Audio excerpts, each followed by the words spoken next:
Hello students, आज हम topic discuss करेंगे वो है फिजियोलॉजी का नेक्स्ट टॉपिक फोटोसिंथेसिस। फोटोसिंथेसिस क्या है? वैसे हम सभी पढ़ते आ रहे हैं कि फोटोसिंथेसिस वह फिजियोलॉजिकल प्रोसेस है जिसमें ग्रीन प्लांट्स का मतलब हो गया ग्रीन यानी कि क्लोरोफिल, वर्णक। ग्रीन प्लांट्स जो है सनलाइट की प्रेजेंस के अंदर कार्बन डाइऑक्साइड और वाटर का यूज़ करके स्टार्च या ग्लूकोज, ऑक्सीजन और वाटर का फॉर्मेशन करते हैं। तो ये है फोटोसिंथेसिस वह अभिक्रिया है। यह एक प्रकार से एंडरगोनिक रिएक्शन है। एंडरगोनिक का मतलब होता है ऐसा कोई प्रोसेस जिसके दौरान ऊर्जा को अंदर निहित किया जाता है या स्टोर किया जाता है। तो देखिए यहाँ पे इन दोनों रॉ मटेरियल को काम में लेंगे और ऊर्जा को इस फॉर्म में यूज़ करेंगे। C6H12O6 ये कहाँ काम आता है? ये काम आता है, हम नेक्स्ट जो टॉपिक पढ़ेंगे रेस्पिरेशन, उसमें। रेस्पिरेशन में ये जो पदार्थ बना है इसको तोड़ा जाता है और साथ में ऊर्जा का उत्पादन होता है। यानी कि ये जो पदार्थ टूटने पर ऊर्जा बनती है, तो इसको जब बनाया जाता है फोटोसिंथेसिस के दौरान तो इसमें ऊर्जा अंदर जाती है या इसमें स्टोर हो जाती है। तो इसे कहते हैं एंडरगोनिक प्रोसेस। इसके अलावा ये एक एनाबॉलिक प्रोसेस है। एनाबॉलिक प्रोसेस का मतलब है जब ऐसा कोई प्रोसेस या रिएक्शन जिसमें रॉ मटेरियल जो है वो मिलकर या स्मॉल मॉलिक्यूल्स मिलकर एक बड़ा मॉलिक्यूल बनाते हैं, उसे कहते हैं एनाबॉलिक। तो photosynthesis is A anabolic and endergonic process. यहाँ पे जो सनलाइट और क्लोरोफिल ये दो जरूरी हैं। तो आप क्लोरोफिल कह दीजिए चाहे ग्रीन प्लांट कह दीजिए, एक ही बात है। तो देखिए, photosynthesis is the process by which plants, some bacteria use the energy from sunlight to produce sugar, which cellular respiration converts into ATP। जो मैंने आपको बताया, तो fuel used by living things, the conversion of unusable sunlight energy into usable chemical energy। ये जो है प्रकाश ऊर्जा को किस में बदलते हैं? रासायनिक ऊर्जा में बदलते हैं, जो ATP के रूप में संचित रहती है। ये क्लोरोफिल की प्रेजेंस में होते हैं। Most of the time the photosynthesis process uses water and release the oxygen that was absolutely must have to stay alive. ठीक है, तो ये हुआ फोटोसिंथेसिस का एक जनरल आइडिया। फोटोसिंथेसिस का देखिए, ये एक आउटलाइन डायग्राम है कि ये पानी को ले रहे हैं, CO2 को ले रहे हैं और O2 को बाहर निकाल रहे हैं। ये जो शुगर का फॉर्मेशन हो रहा है यहाँ पे CO2 को लेकर जब O2 को बाहर निकाला जाता है, तो ये एक जनरल डायग्राम है। 6 molecule of water plus 6 molecule of carbon dioxide produce 1 molecule of sugar plus 6 molecule of oxygen. ये एक इक्वेशन को बैलेंस करने के लिए आपको डाटा बताए गए हैं। नेक्स्ट, फोटोसिंथेसिस का क्या इम्पोर्टेंस है? कई बार थ्योरेटिकल एग्जामिनेशन में पूछा जाता है कि फोटोसिंथेसिस का क्या महत्व है। तो देखिए, फोटोसिंथेसिस एकमात्र ऐसा प्रोसेस है जिसके द्वारा सनलाइट यानी कि सूर्य की प्रकाश ऊर्जा को रासायनिक ऊर्जा में बदला जाता है। यहाँ पे जो रासायनिक ऊर्जा या फिर जो शुगर बन रही है वह क्या है? वह शुगर ही प्लांट में स्टोर हो रही है। प्लांट से हर्बीवोरस खा रहे हैं यानी शाकाहारी को मांसाहारी खा रहे हैं। तो इस प्रकार देखिए, सनलाइट से जो एनर्जी वो प्लांट से हर्बीवोरस से कार्निवोरस में चली गई। यानी कि कार्निवोरस या मांसाहारी भी एक्चुअली खा क्या रहा है? उस घास को ही खा रहा है। इसलिए कोटेशन दिया गया था, सभी मांस घास है। कई बार क्वेश्चन पूछा जाता है सभी मांस घास है, इस कोटेशन को एक्सप्लेन कीजिए। तो हमें यही समझाना है कि किस प्रकार फोटोसिंथेसिस से बनी फोटोसिंथेसिस से जो लाइट एनर्जी कन्वर्ट हुई है उसी को कार्निवोरस खा रहे हैं। तो एक कोटेशन है, यानी कि फोटोसिंथेसिस का एक प्रमुख इम्पोर्टेंस ये हो गया कि जितना भी ऑर्गेनिक मटेरियल प्रोड्यूस हो रहा है वो सारा फोटोसिंथेसिस के द्वारा ही प्रोड्यूस हो रहा है। सेकेंड हम ले लेते हैं, देखिए, चाहे प्लांट की बॉडी है चाहे एनिमल की बॉडी है, इसके अंदर जितने भी मटेरियल बन रहे हैं, मेनली बात करेंगे प्लांट बॉडी की, जैसे सेल वॉल बन रही है, प्राइमरी मेटाबोलाइट्स बन रहे हैं, सेकेंडरी मेटाबोलाइट्स बन रहे हैं, या सेल ऑर्गेनल है या साइटोसोल के डिफरेंट मटेरियल्स हैं, वो सब किससे बन रहे हैं? वो प्रकाश संश्लेषण के दौरान जितने भी रॉ मटेरियल जो डिफरेंट मीडिएटर हैं, जैसे लाइट रिएक्शन या डार्क रिएक्शन में जितने भी मध्यवर्ती पदार्थ हैं उनसे बनता है।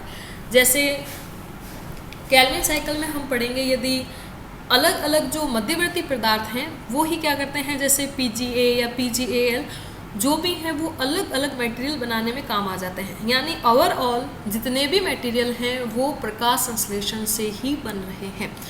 तीसरा, प्रकाश संश्लेषण से जो बॉडी या प्लांट का और स्ट्रक्चर बना है वो ही बहुत सारे वर्षों में दबकर उसने हमें फ्यूल दिया है। तो कोल, पेट्रोलियम, नेचुरल गैस वगैरह जो प्राचीन समय में फोटोसिंथेसिस थी उसी के ही प्रोडक्शन है। फिर है, जैसा मैंने आपको बताया, नेचुरल फाइबर, ड्रग्स, विटामिन, गम, टैनिन जो भी प्लांट में वो इसके ही डेरिवेटिव हैं। फिर नेक्स्ट, ये फोटोसिंथेसिस का इम्पोर्टेंस हो गया। फिर हम फोटोसिंथेसिस को पढ़ने से पहले लीफ की एक जनरल स्ट्रक्चर देख लेते हैं। तो देखिए, ये लीफ का टीएस काटा हुआ है, ये अपर एपिडर्मिस है, ये लोअर एपिडर्मिस है। अपर एपिडर्मिस के ऊपर होती है क्यूटिकल। अपर एपिडर्मिस और क्यूटिकल सनलाइट के लिए क्या है, परमेबल यानी पारगम्य है। तो यहाँ से सनलाइट आ जाएगी यहाँ पे। ये अपर और लोअर एपिडर्मिस के बीच का जो भाग है वो कहलाता है मीजोफिल, पर्ण मध्य उत्तक, पर्ण के मध्य का उत्तक। मीजोफिल्स की ये जो सेल्स होती हैं पैलिसेड एंड स्पॉन्जी, आपने पढ़ा होगा खम्भ मृदुतक और स्पंजी मृदुतक, इनकी कोशिकाओं में मिलते हैं क्लोरोप्लास्ट, क्लोरोप्लास्ट में मिलता है क्लोरोफिल। तो हमें पता है कि फोटोसिंथेसिस हमेशा, अभी आपको कहा था, वहीं होता है जहाँ पे क्लोरोफिल। तो फोटोसिंथेसिस इन कोशिकाओं में संपन्न होता है। और फोटोसिंथेसिस के लिए क्लोरोफिल हो गया, सनलाइट आ गई, वाटर उनको मिलेगा इन जाइलम से, ठीक है, और इनको जो कार्बन डाइऑक्साइड चाहिए वो मिलेगा इस स्टोमेटा से। स्टोमेटा जो हैं वो गैसियस एक्सचेंज के लिए रिस्पॉन्सिबल है। तो इस प्रकार से ये प्रोसेस जो है वो मीजोफिल की सेल में संपन्न होता है। Leaves structure, plants are only photosynthetic organism to have, leaf may be viewed as a solar collector, ठीक है। The raw material of the photosynthesis is this. ये देखिए लीफ का एक और डायग्राम है, 3D व्यू में दिखाया गया है। Cuticle, upper epidermis, palisade, spongy tissue, bundle sheath cell, xylem, phloem. ये आपको समझाने के लिए कि जब फोटोसिंथेसिस का प्रोसेस हो रहा है तो सभी रॉ मटेरियल किस स्थान से आ रहे हैं और किस जगह पे फोटोसिंथेसिस हो रहा है। मीजोफिल की सेल में भी जो क्लोरोप्लास्ट है वहाँ पे जो क्लोरोफिल है वहाँ पे जाके फोटोसिंथेसिस होता है। फिर देखिए, हम जब फोटोसिंथेसिस पढ़ते हैं तो हमें लाइट का थोड़ा सा आइडिया होना चाहिए। लाइट यानी प्रकाश क्या है? प्रकाश वास्तव में इलेक्ट्रोमैग्नेटिक रेडिएशन है। इलेक्ट्रोमैग्नेटिक रेडिएशन है, इसमें बहुत सारी कैटेगरी होती हैं, UV, visible, infrared, IR, x-ray, radio waves, ये सभी। लेकिन जब प्रकाश संश्लेषण में जो काम आता है वो सामान्यतः विजिबल लाइट आती है। विजिबल लाइट का मतलब 3600 से 7900 एंगस्ट्रॉम की लाइट जो हमें दृश्य है या जिसकी उपस्थिति में हम देख सकते हैं उसे कहते हैं विजिबल लाइट। तो विजिबल लाइट ही काम में आती है। तो देखिए, the electromagnetic spectrum of wavelength between 400 to 700 is called photosynthetic active radiation PAR. इसको क्यों कहा जाता है? जैसे मैंने आपको बताया 3600 से 7900। तो ये जो है 400 से 700, इस दौरान फोटोसिंथेसिस जो है वो ज़्यादा एक्टिव रहता है, इसलिए इसे कहते हैं फोटोसिंथेटिक एक्टिव रेडिएशन। ये कई बार कुछ कॉम्पिटिटिव एग्जामिनेशन में पूछा गया है कि what is the range of PAR। फिर जैसा मैंने आपको समझाया, लाइट और visible light is electromagnetic radiation that is visible to the human eye and is responsible for the sense of sight 1। Visible light has wavelength in range of 380 to 740 nanometer, और यदि हम angstrom में कहें तो ये 3800 से 7400। While its speed in A vacuum, ये इसकी स्पीड है, हमें इससे कुछ ज़्यादा नहीं है। ये इम्पॉर्टेंट चीज़ है। सनलाइट देखिए जब आती है लीफ के पास या हमारे पास, तो वो एक हमें उसकी वेव दिखती है, यानी तरंग दिखती है, लेकिन वो वेव एक्चुअली कंटिन्यू वेव नहीं है। लाइट की वो वेव या तरंग लाइट के छोटे छोटे पैकेट से मिलकर बनी होती है। लाइट का ये प्रत्येक पैकेट कहलाता है फोटॉन। तो what is the photon? Photon जो है ऊर्जा का या प्रकाश का एक पैकेट है, उसे कहते हैं, एक बंडल है जिसे हम कहते हैं फोटॉन। फिर देखिए वेलोसिटी, तो अब देखिए हमें फोटॉन है, जो प्रकाश का क्वांटम सिद्धांत है वो यही कहता है कि जो प्रकाश की जो तरंग है वो छोटे छोटे फोटॉन से मिलकर बनी है। अब हमें किसी की यदि E यानी ऊर्जा का पता लगाना है तो E बराबर होता है h म्यू, यानी कि हमें h का मतलब है प्लांक कांस्टेंट, f का मतलब है फ्रीक्वेंसी। फ्रीक्वेंसी का फॉर्मूला होता है c अपॉन लेमडा। तो E बराबर एच एफ और एच सी अपॉन लेमडा, यानी कि हमें कोई भी प्रकाश की या तो आवृत्ति दे दी गई है या उसकी तरंग दैर्ध्य दी गई है, तो हम प्रकाश के उस फोटोन की एनर्जी को फाइंड आउट कर सकते हैं। तो where is h is a Planck constant, lambda is the wavelength and c is the speed of light. Speed of light constant है 3 × 10⁸, h कांस्टेंट है, तो हमें वेरिएबल क्या मिलेंगे, f या फिर लैम्डा। तो इन दोनों में से कोई भी ऑप्शन आपको दिया गया है तो आप उस फोटोन या उस लाइट की एनर्जी काउंट कर सकते हैं। तो P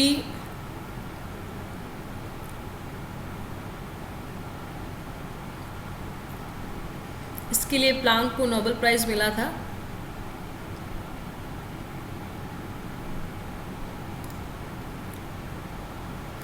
फिर देखिए यहाँ पे जो विजिबल लाइट है उसको कहते हैं विबग्योर। विबग्योर का मतलब होता है विजिबल लाइट को जो 7 कैटेगरी में बांटा गया है वो वी यानी कि violet, blue, blue green, green, green, yellow orange और लास्ट रेड। एक्चुअली ये यही रखिए, वी यानी कि वायलेट, आई फॉर होता है इंडिगो, फिर B for blue, green, yellow and orange, red, इसे कहते हैं विबग्योर। इनकी अलग अलग कैटेगरी है। तो विजिबल लाइट में भी 7 कैटेगरी है, उस कैटेगरी को शॉर्ट फॉर्म में कहते हैं विबग्योर, वी से लेके वायलेट से लेके रेड तक। तो आप ये ध्यान रखिए कि जब हम वायलेट से रेड की तरफ जाते हैं तो वेवलेंथ क्या है, बढ़ रही है। देखिए 400 से क्या हो गई 700। हम आगे जब पढ़ेंगे लाइट रिएक्शन, डार्क रिएक्शन, तो ये चीज़ ध्यान रखिएगा, ये 400 नैनोमीटर है, ये 700 नैनोमीटर है। किस तरफ जाने से वेवलेंथ बढ़ रही है और किस तरफ जाने से फ्रीक्वेंसी बढ़ रही है। जैसा मैंने आपको बताया था, वेवलेंथ और फ्रीक्वेंसी एक दूसरे के इन्वर्सली प्रोपोर्शनल है। अभी हमने किया था E बराबर एच एफ और F बराबर C अपॉन लेमडा। तो F और लेमडा रिवर्सली प्रोपोर्शनल है, तो इधर से इधर आएंगे तो आप वेवलेंथ बढ़ेगी लेकिन फ्रीक्वेंसी घटेगी।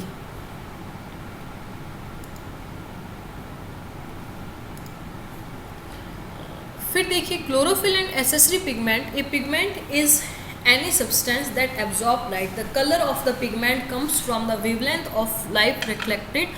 Chlorophyll, the green pigment common of all photosynthetic cells, absorb all wavelength of visible light except green, which is reflected to be detected by our eyes. Pigments have their own characteristic absorption spectra. The absorption pattern of the given pigment. कि देखिए हमारे या फिर plant में जो pigments होते हैं वो जनरल 3 कैटेगरी के हैं, क्लोरोफिल, कैरोटिनॉइड्स एंड फाइकोबिलियंस। हम यहाँ पे बात करेंगे क्लोरोफिल की। क्लोरोफिल जो है वो मेन पिगमेंट है। क्लोरोफिल 5 प्रकार के होते हैं, A, B, C, D, E। कुछ बैक्टीरिया में क्लोरोफिल पाए जाते हैं जिसे कहते हैं bacteriochlorophyll A, bacteriochlorophyll B, bacterioviridin and chlorobium chlorophyll. ये जो 4 क्लोरोफिल हैं वो तो बैक्टीरिया के हैं। A, B, C, D, E ये जो है हायर प्लांट्स या मैं कह दूँ एल्गी से लेके हायर प्लांट्स में मिलते हैं। मेन इसके अंदर क्लोरोफिल A एंड B है, बाकी C, D, E वगैरह जो क्लोरोफिल हैं ये मिलते हैं एल्गी की अलग अलग कैटेगरी में, जैसा आपने फर्स्ट ईयर में पढ़ा होगा। तो जनरली जो क्लोरोफिल A और B जो हायर प्लांट्स में मिलते हैं ये हायर प्लांट्स के ग्रीन कलर के लिए रेस्पॉन्सिबल हैं। ठीक है, अब यहाँ पे क्लोरोफिल का हम स्ट्रक्चर ले लेंगे। Chlorophyll is a complex molecule Several modification of chlorophyll occurs among plant and other photosynthetic organisms. All photosynthetic organisms have chlorophyll A.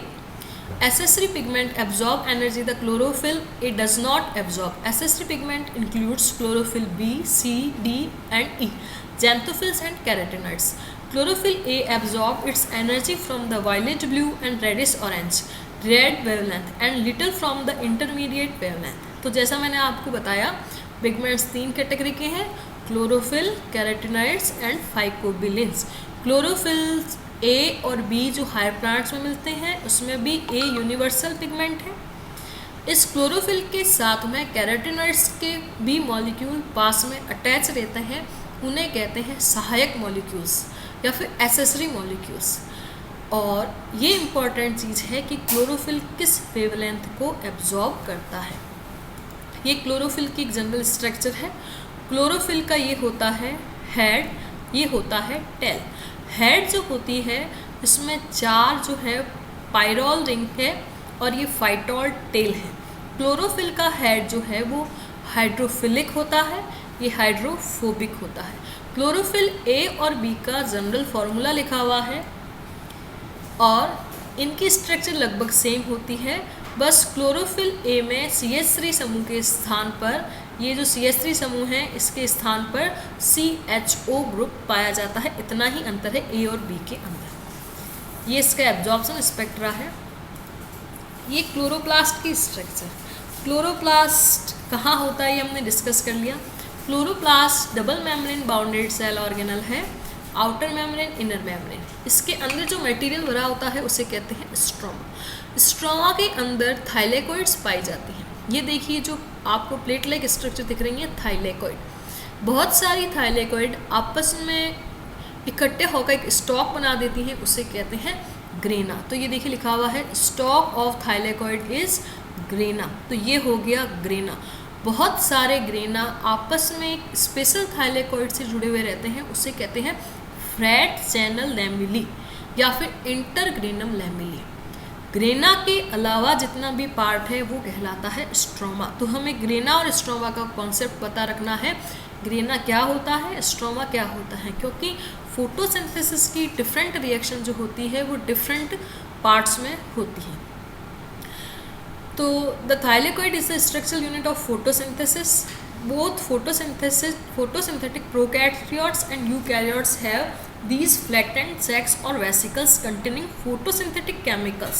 Important चीज़ ये है कि जो प्रोकैरियोट होते हैं उसमें ये थाइलेकोइड स्टॉक नहीं बनाती है, यानी कि एक के ऊपर एक एकत्रित नहीं होती है, जबकि यूकैरियोट में वेल डेवलप्ड क्लोरोप्लास्ट पाया जाता है तो ये एक के ऊपर एक इकट्ठी होकर ग्रेना का फॉर्मेशन करती है। प्रोकैरियोट्स में ये थाइलेकोइड सिंगल ही सेपरेट रहती है।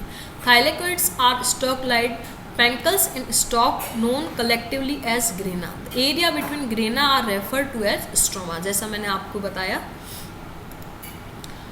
तो ये क्लोरोप्लास्ट जो है इसके अंदर खुद का डीएनए पाया जाता है, इसलिए इसे सेमी ऑटोनोमस ऑर्गन कहते हैं। मेन काम इसका फोटोसिंथेटिक है। फोटोसिंथेसिस की लाइट और डार्क रिएक्शन इसी के अंदर होती है। इसके अंदर स्टार्च का फॉर्मेशन या शुगर का फॉर्मेशन होता है। ये आपके फोटोसिंथेसिस की जो मेन रिएक्शन है, अब उस पर आ जाते हैं। फोटोसिंथेसिस की 2 अवस्थाएं होती हैं, एक लाइट रिएक्शन, दूसरी डार्क रिएक्शन।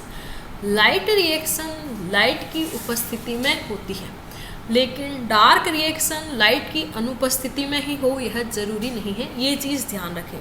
डार्क रिएक्शन को डार्क रिएक्शन इसलिए कहा जाता है क्योंकि वो लाइट से इंडिपेंडेंट है। डार्क रिएक्शन का मतलब ये नहीं है जो अंधेरे में होती है। तो light reaction, dark reaction, light compulsory, not compulsory. फिर लाइट रिएक्शन जो है उसके 2 पार्ट हैं, साइक्लिक एंड नॉन साइक्लिक, जबकि डार्क रिएक्शन जो है उसका एक ही पार्ट है, कैल्विन साइकिल। तो देखिए photosynthesis is a 2-stage process। The first process is the light dependent process, requires the direct energy of light to make energy carrier molecule, जैसा मैंने अभी आपको बताया। Second, the light independent process or dark reaction occurs when the products of the light reaction are used to form CC covalent bond of carbohydrate. The dark reaction can usually occur in the dark. Recent evidence suggests that a major enzyme of the dark reaction is indirectly stimulated by light. This is most important line. Dark reaction जो है वह light reaction के बाद में ही होती है. The light reaction occurs in the grana, dark reaction occurs in stroma. जैसा मैंने आपको बताया, सिंपल जो कॉम्पिटिटिव एग्जाम है उनमें हज़ारों बार पूछा गया है लाइट रिएक्शन कहाँ होती है क्लोरोप्लास्ट में, डार्क रिएक्शन कहाँ होती है. तो ये लाइट रिएक्शन की आउटलाइन जो मैंने अभी आपको बताई, फोटोसिंथेसिस के दो प्रोसेस है, light reaction and dark reaction. Light reaction के दो पार्ट है, cyclic non cyclic. Dark reaction में होता है कैल्विन साइकिल. तो आज हम इतना ही लेंगे. नेक्स्ट क्लास में फोटोसिंथेसिस लेंगे डिटेल में.